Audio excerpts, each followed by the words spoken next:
Let's mic news at 9। ये है let's mic more than radio. आप सुन रहे हैं न्यूज एट 9 और समाचारों के साथ मैं महेश सिंह। जापान की राजधानी टोक्यो में राजस्थान पर्यटन को बढ़ावा देने के लिए royal Rajasthan celebrating India's heritage culture and tourism शीर्षक से विशेष रोड शो हुआ। भारतीय दूतावास और राजस्थान पर्यटन विभाग की संयुक्त पहल के तहत हुए इस कार्यक्रम में जापान के प्रमुख ऑपरेटरों और पर्यटन उद्योग के प्रतिनिधियों ने हिस्सा लिया।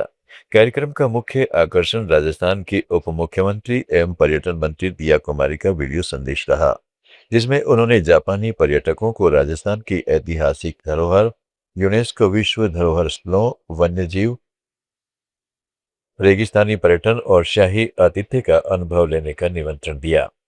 इस दौरान राजस्थान के पर्यटन निवेश, लग्जरी पर्यटन, बौद्ध सर्किट और सांस्कृतिक विरासत को भी प्रमुखता से प्रस्तुत किया गया।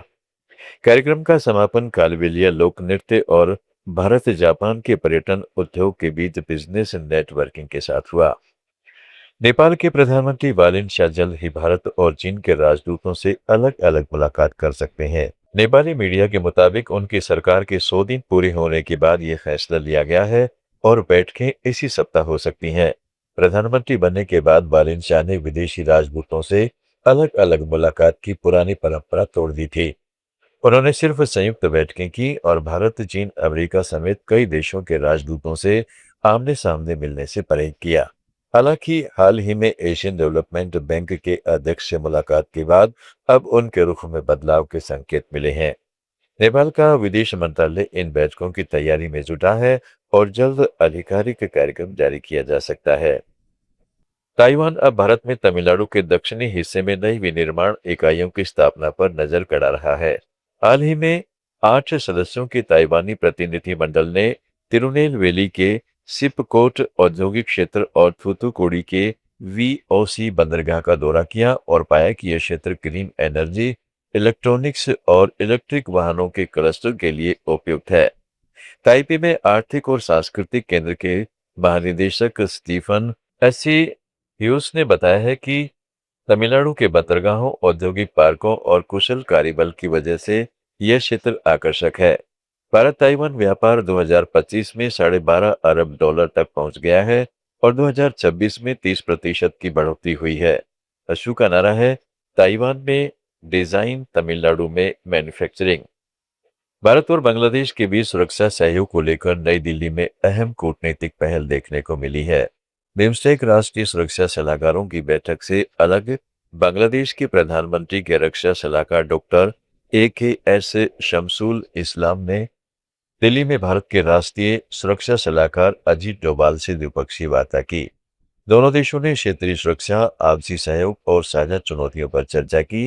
हालांकि बैठक के एजेंडे पर किसी भी पक्ष ने आधिकारिक जानकारी जारी नहीं की। यह मुलाकात ऐसे समय हुई है जब भारत बिम्स्टेक के माध्यम से आतंकवाद, साइबर सुरक्षा और समुद्री सुरक्षा जैसे मुद्दों पर क्षेत्रीय सहयोग को मजबूत करने की कोशिश कर रहा है, जिससे भारत बांग्लादेश संबंधों में संवाद बनाए रखने का संदेश भी गया है। श्रीलंका ने भारत के साथ रणनीतिक और आर्थिक सहयोग को आगे बढ़ाने की दिशा में एक कदम बढ़ाया है।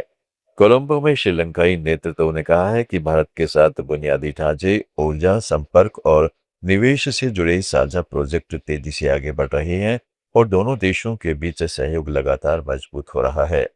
श्रीलंका ने यह भी दोहराया है कि उसकी विदेश नीति पड़ोसी देशों के साथ संतुलित और व्यवहारिक संबंधों पर आधारित है।